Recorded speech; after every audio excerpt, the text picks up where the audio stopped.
What's up, guys? Been a little while. I did have to go out of town for the Showdown meet. I'm sure you guys have seen and heard all about it, whether through Instagram or through the live stream. But it was a really great meet. It also gave me a lot of opportunities to talk to people that I hadn't seen for a little while. And I actually got a really great question from one of them, Ryan Silva. And he wanted to know some of my thoughts on hypertrophy. And I thought it was a really great question, and so I wanted to share my answer with everybody here. The question specifically was about, current training methods that are popular for bodybuilding. And if you follow a lot of the top guys, especially guys like Joe Bennett, Jordan Peters, these type of high intensity trainers, they really advocate 1 or maybe 2 sets to failure, really pushing all out. But it tends to be kind of lower volume than traditional bodybuilding methods.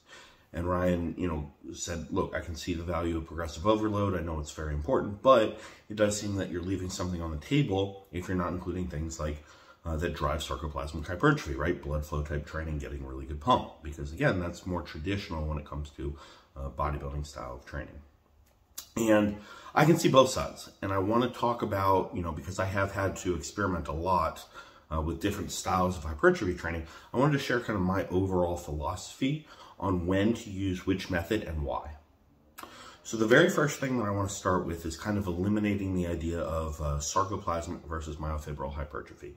I know I have been guilty in the past of really making a big, really putting a big emphasis on that, because that's what I was taught, was that these are the 2 types of training for muscle growth, and this is how you need to progress. You need to include both, right? You need to overload the muscle so the actual muscle fibers get bigger, and then you need to include some type of volume training so that the intracellular space, the other stuff that makes up the muscles, becomes more voluminous. And there is research that supports that. I think, though, that the mechanisms behind that in practical terms are a little bit different, okay? And that's what I'm going to explain for the rest of the video.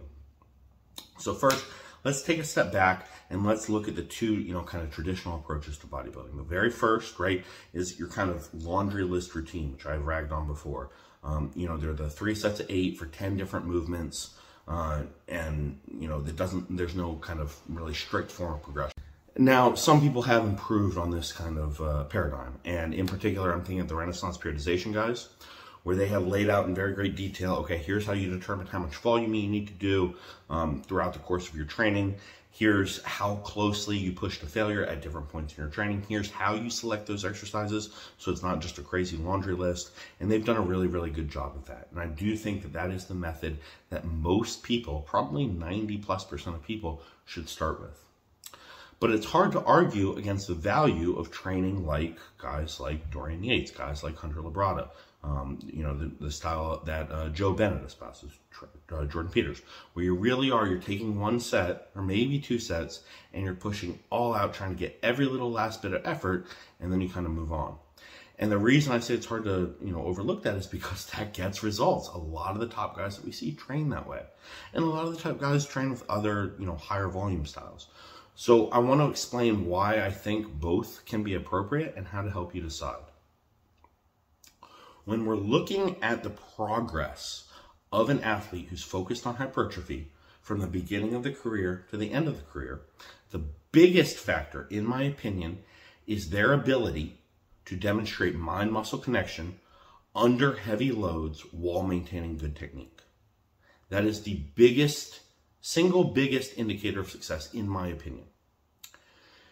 And the reason for that comes from my background in powerlifting. If you look at the top athletes in powerlifting, more often than not, probably 90+% of the time, the top guys are able to maintain perfect technique even when pushing to 1 rep maximum limits.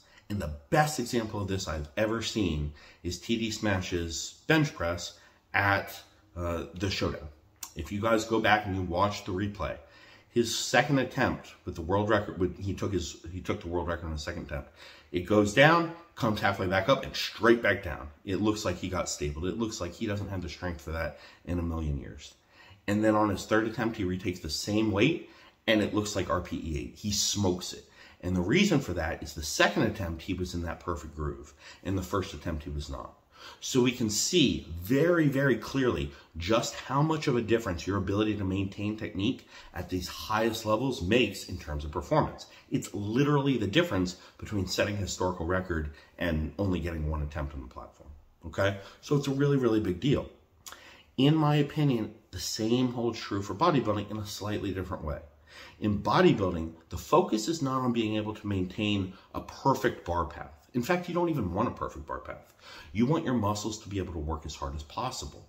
And in a bodybuilding context, what that means is you're able to maintain that really, really hard contraction, that perfect mind-muscle connection, even when you're pushing so hard that, you know, your hands are shaking, you need forced reps, you can barely complete the lift, but the entire time you're locked into that.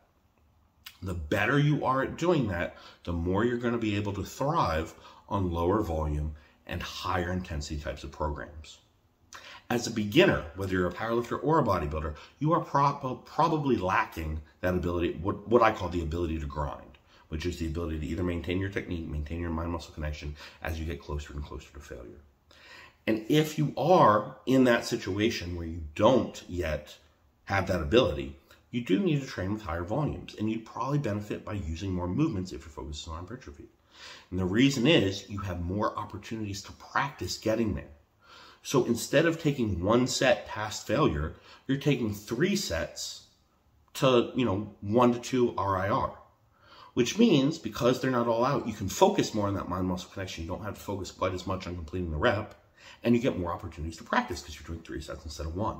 And over time, you can slowly reduce that volume and get more out of less.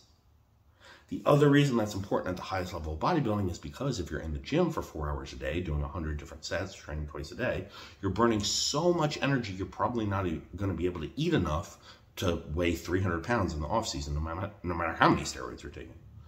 So it really, really becomes important to start with that volume base, maybe not training all the way to failure, learning what movements work for you, and then transitioning to a type of program where you stick with the movements that work for you, but you push them harder and harder and harder.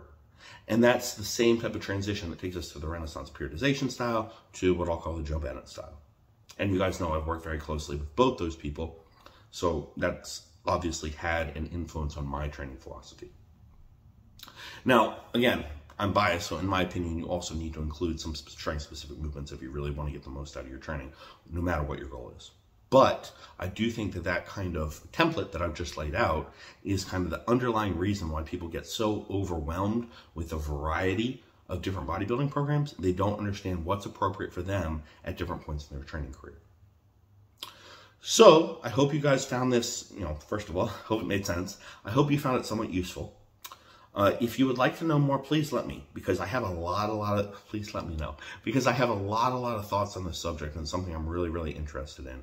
But I'm not going to waste my time on it if it's something that you guys aren't interested in. I know most of the guys who follow me are more interested in the strength-specific stuff, and I'm totally cool with that.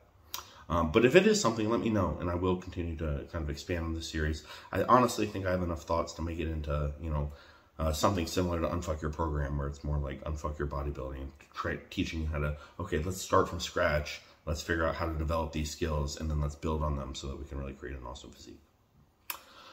So that about covers it for today. Any questions, comments, feedback, as always, I would appreciate if you leave it below. And I would like to give a shout out to my new sponsor, Massonomics. Really, really excited to be working with those guys, and also to Generation Strength. Really, really excited to be a part of that gym. So hopefully I got some cool stuff coming from you, and then the rest of this year and all of next year. But stay tuned and you'll find out.